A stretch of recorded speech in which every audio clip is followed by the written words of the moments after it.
So this month our focus is going to be Warrior 3, Virabhadrasana 3. So I'm going to take you through a bunch of different drills before we actually get to the pose. So what I'd like you to do is first come down to the floor and come onto all fours in table pose. So as you come down onto the ground, we want to make sure our shoulders are stacked over our wrists and our hips are stacked over our knees. So as we take the right leg back, we can hold here, pressing down into the hands and the shins and feel like your armpits are hollowing out, and then take a lift of the leg. As we do this, we squeeze the inner thighs, we turn the pinky toe down to the floor, and you want to make sure your back is hip height or lower. So if you're kicking up here, you're creating this arch in the back, and we don't want to do that. We want this long, straight spine. So looking forward with that eye gaze, drishti. If you're tucking your chin and looking to your foot, that's fine for a moment. Turn, look to see if that pinky toe is aiming down, hips are closed, and then we look forward. We hold this for a few breaths. You feel like your ribs are wrapping in, so your belly is nice and tight, and then you release, and you set up for the other side. Again, you can take the toe back, lightly tap the floor, and then notice, do you shift over into the opposite hip? And if you do, restack the hip over knee, squeeze inner thighs as you lift the leg, and push through that heel. Try to bring the shoulders down and out of the ears. Feel the power of pushing into the floor, pushing out that leg, and feeling grounded in that right shin. And then we bring the knee back in, and that's one way to drill this pose.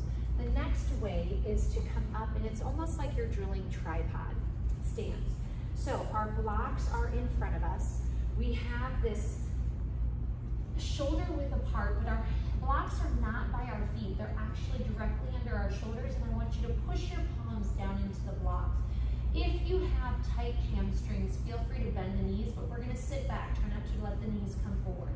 So again, you're going to shift your weight. Find the energy pulling up into the hip, and then we slowly float that left leg away. Shoulders out of the ears, pressing through the heels. So we have energy pulling up, and then we have energy pushing out.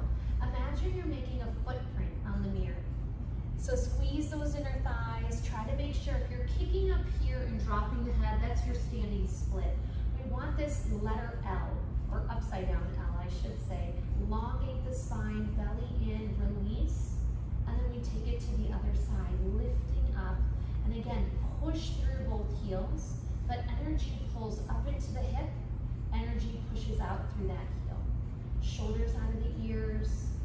And then again, it's not about that you want to look forward. We want to gaze down, straight line from the top of the head all the way to the tailbone. Find your power. Pinky toe aiming. A lot of times I see this, the hip is opening.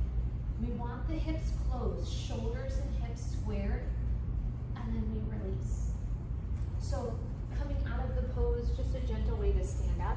But be mindful that entire month of June, we will be working on different drills for Virabhadrasana 3, Warrior 3. If you're not sure what the pose is, what we're trying to do is coming in and out of the pose from standing from another pose. We want to find this power as when we're tipping forward, we can reach, we can Shiva Mudra, but we want that straight line from the top of the head to the tailbone and our hips and shoulders square. So slowly coming into poses and allowing ourselves to just find power. So those drills first. Thanks.